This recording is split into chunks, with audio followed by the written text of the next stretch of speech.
Mom, listen. I've divorced Robert, and I'm currently staying at a hotel, but I'll be bringing Linda over to your place. When I was too perplexed to say anything, my daughter Susan quickly hung up the phone. I'm home. A few days later, Susan arrived, dragging a large suitcase while her daughter Linda had a travel backpack on. Both of them kicked off their shoes and entered the house. Mom, is my room available? She said as she walked into the living room. Susan looked puzzled. When she saw Mary, her brother's wife, among the welcoming family, she clicked her tongue slightly. Why are you here? But before she could dwell on that question, James cut in. The two of them are living together now. It makes sense for her to be here. Upon hearing this, Susan's mood soured. What are you doing relaxing in my house as if it's yours? Ridiculous. Someone who just spends money living with us? We're going to live here now, and it's cramped with you around. Don't let your dropout stupidity rub off on the kids. Get out. Mary froze, her smile fading. It was clear that Susan looked down on and disliked Mary. Susan gestured for her to leave. This behavior angered everyone further, heating up the arguments between James and John. However, it was Mary who spoke up. Understood. If Susan says so, I'll leave soon. Just give me some time.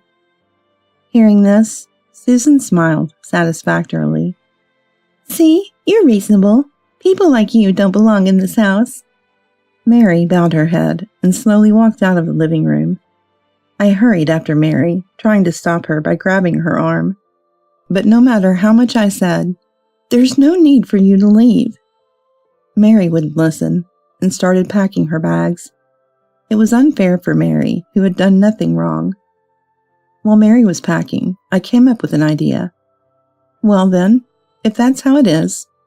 I whispered something secretly to Mary. My name is Karen. I'm a housewife about to turn 55, living a fulfilling life with my husband James, and my son and his wife. My son John got married last spring and held the ceremony. Mary is a wonderful person, always cheerful with a bright smile, and has a pleasant personality. She's petite with long flowing hair. Initially, they lived separately, but when John's job location changed, moving in with us became more practical since it was closer to his workplace. We've been living together for about 6 months. When they first suggested moving in, neither James nor I opposed, but I was worried about how Mary would take it. After all, I'm her mother-in-law, and she might not be keen on the idea. I worried about this until they moved in. One night, James said, Aren't you worrying too much? Mary isn't like that. Really?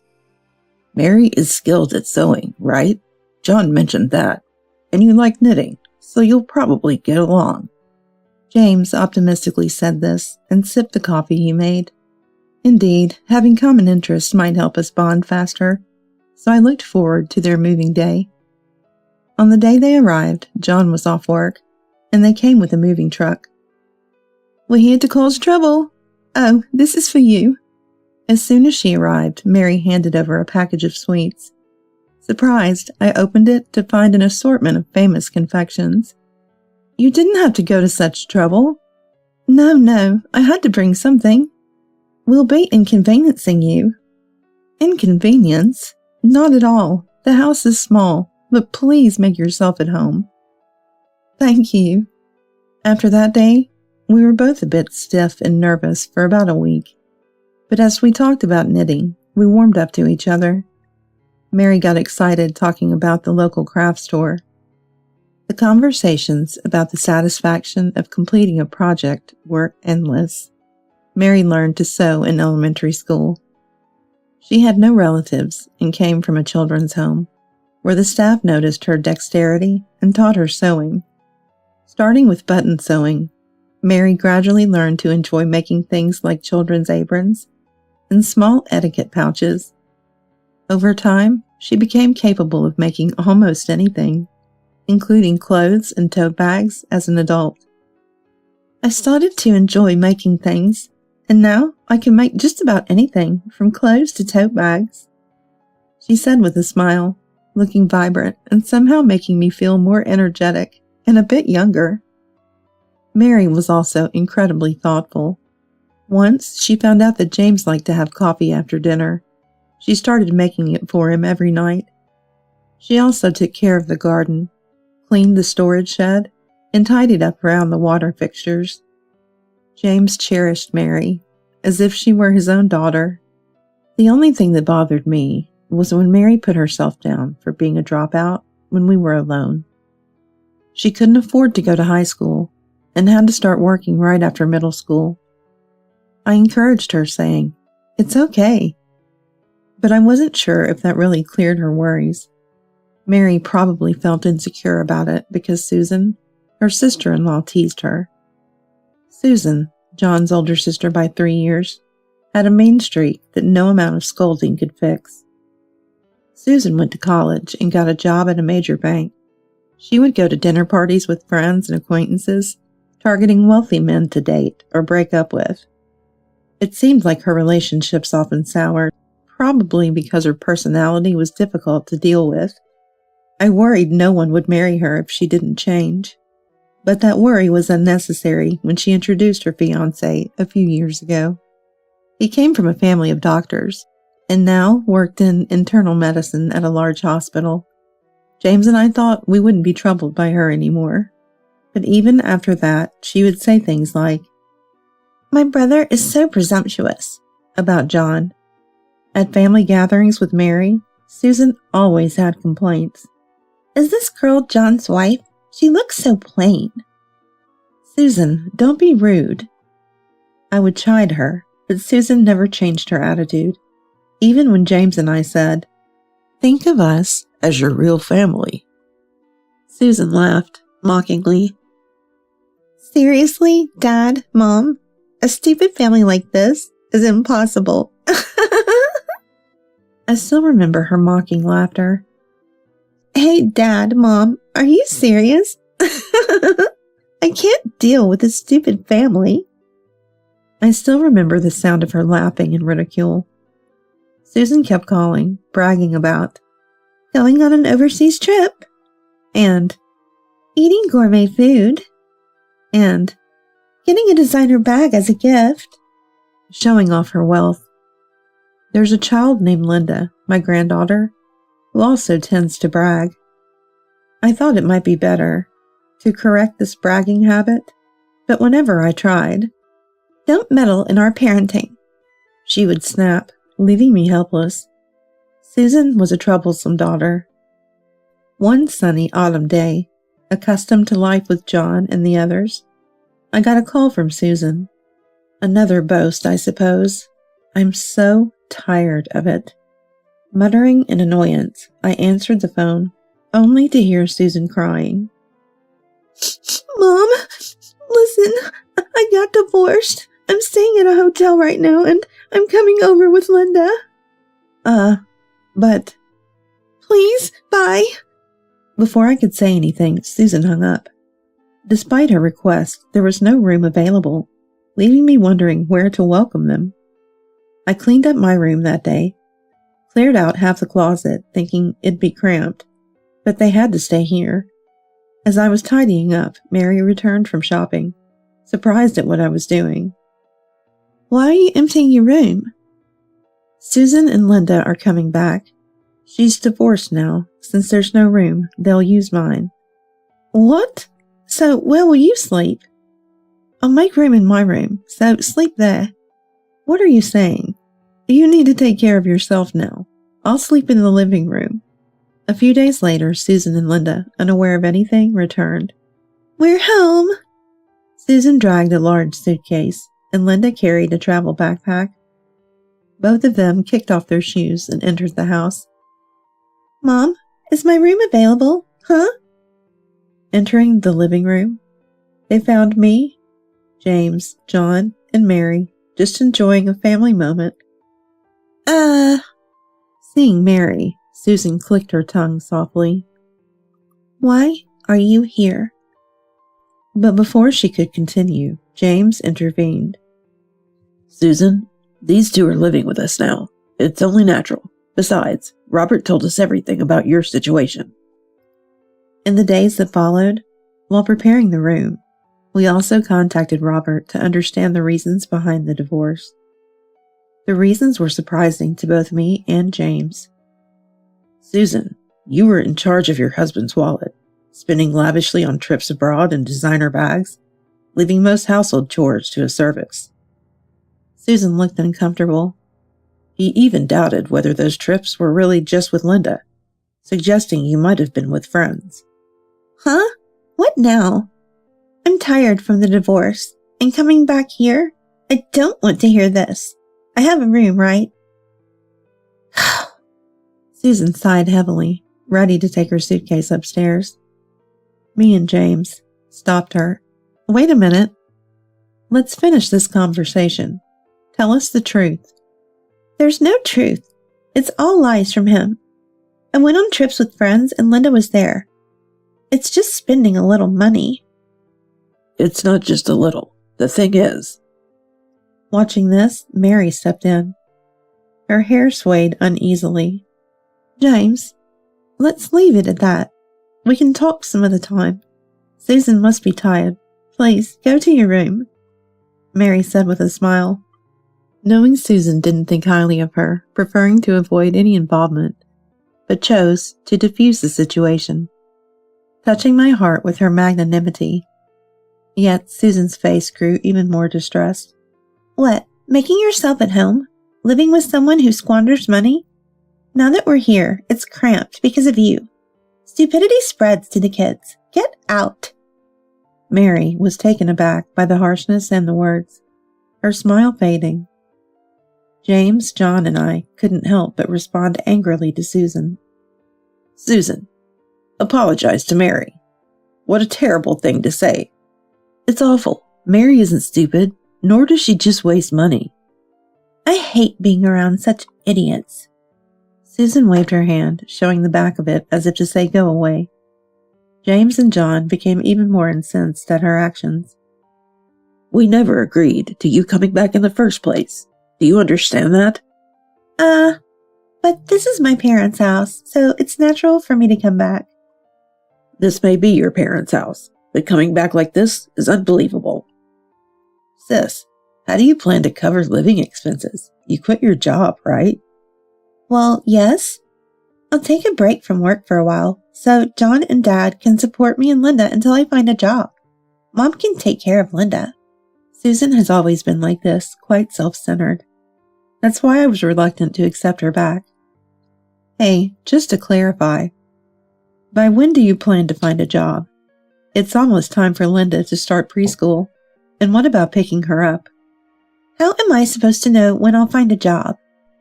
And Mom, you will pick Linda up once I start working, right?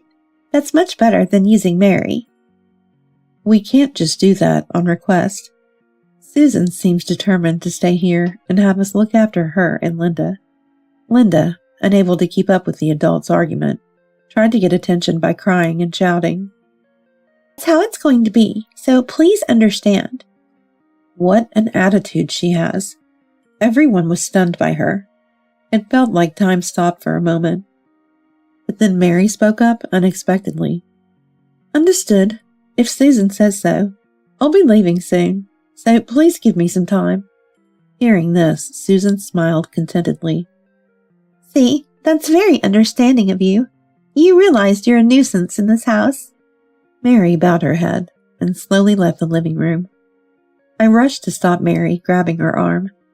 But no matter how much I said, there's no need for you to leave. Mary wouldn't listen and started packing her things. I felt sad, wondering if there was anything I could do.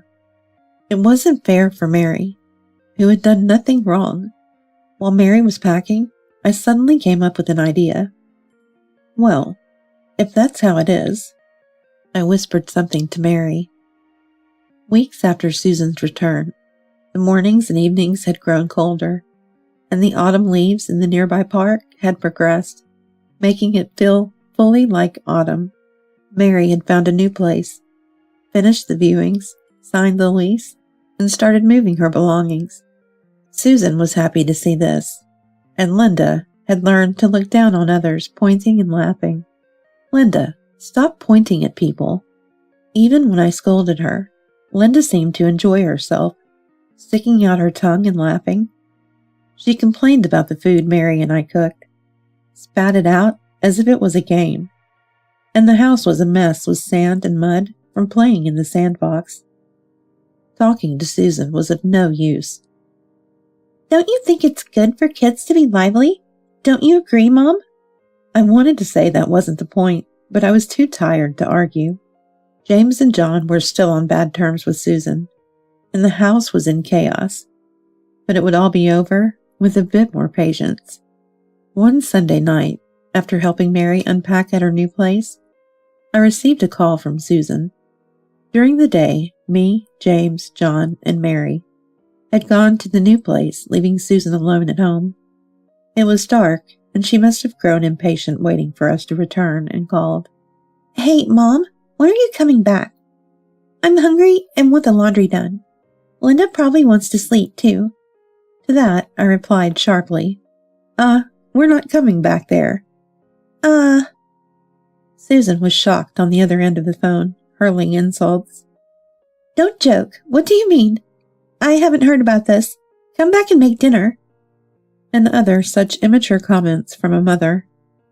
I see. So I'm being blamed by that dropout idiot, am I? Am I the dropout idiot you're referring to? Why does it turn out this way? Didn't you say the dropout idiot was Mary? I'm a dropout too. At that moment, the other end of the phone went silent. Perhaps it's more accurate to say she was speechless. Because you said you couldn't stand being with the dropout, right? Well, Dad and I are dropouts too. We've decided to move out as well. After a few seconds of silence, Susan started to make excuses hastily. I never said anything like that. Besides, you'll miss Linda if you don't come back, right? It doesn't matter what your and Dad's educational backgrounds are. Please come back. I don't want to be with a daughter who judges people by their education alone. Linda has been left with her father, so there's no need to worry. Linda? Why? We had taken Linda out shopping and handed her over to Robert on the way. He had wanted to take custody when he brought up divorce, but it seems Susan had taken and hidden her before any proper discussion. That's why we didn't immediately return home and stayed in a hotel for a while, keeping away from Susan and her family. Give Linda back. You hardly disciplined Linda and left her mostly to her own devices. That's not parenting. She deserves a proper education in a proper family. I hung up the phone as Susan continued to scream. Despite her multiple calls afterward, I set my phone to ignore her calls and put it down. When I looked up, I caught Mary's anxious gaze. I smiled and gave her a thumbs up. It's okay. Mary smiled back, reassured. A week after moving in, we had become reasonably acquainted with the neighbors. Mary and I spent our days in our slightly larger new house, cleaning, cooking, and dedicating time to our hobbies of sewing and knitting. The reasons for moving here included the presence of a craft store nearby and a sewing and knitting club that met several times a month. When we first attended, both the instructors and the students were welcoming and kind. One afternoon, I suggested to Mary, I'm thinking of setting up a booth at the handmade market in the neighboring town this year. How about joining me? Mary modestly said, I don't have to participate. But with encouragement from our club friends, she decided to. Now we are preparing items for the market. Afterwards, Susan, who had been sitting in the parental home for a while, moved to a rundown apartment 1 or 2 months later. The house was actually rented, with quite a high monthly rent. Of course, the rent and utilities were priced for a family, and Susan had been relying on James and John's earnings, so she probably didn't have enough money to cover these expenses. She inevitably had to move to an apartment to live on her own. Susan was essentially unemployed, and raising Linda in such a condition would have been difficult. There was even a risk that both mother and daughter could end up homeless. Initially, it was a bit hard to separate Linda from her mother. but given how things turned out, it seems it was a good decision to leave her with Robert. I thought we wouldn't be bothered by Susan anymore, but recently, a letter from Robert arrived, surprising both me and James. It revealed that the child support paid by Robert for Linda was actually being spent on nightclubs. Knowing Susan's spending habits, Robert had hired a detective to ensure the child support was really being used for Linda. Reading that letter, I recalled how Susan would sometimes leave the house after returning to the parental home. For job hunting, Or, to dine out with friends. and sometimes not return until morning. It was clear that she had been out having fun, but I wondered where the money for such activities had come from. I had never imagined she was actually going to those kinds of places and spending the night drinking. Part of me wanted to believe in my own daughter. The letter continued, stating that after learning the truth, Robert intended to sue Susan for damages. From the date, it seemed that payments had already started. I hadn't heard anything from Susan, but even if I did, I couldn't sympathize or lend her any money. Due to Susan making such significant payments, Linda's custody was considered difficult for her and was transferred to Robert. I felt a bit relieved, thinking that in a doctor's family, she would be properly educated and disciplined. Above all, my impression of Robert was that he was a very gentle young man who loved children. Though I hardly see Linda now, she must be living without any discomfort. While thinking about how to reply to the letter, just as my pen stopped moving, Mary brought in some coffee. Karen, I've made some coffee. Oh, thank you so much. As I sipped the warm coffee, more thoughts about the letter came to mind, and I smiled a little.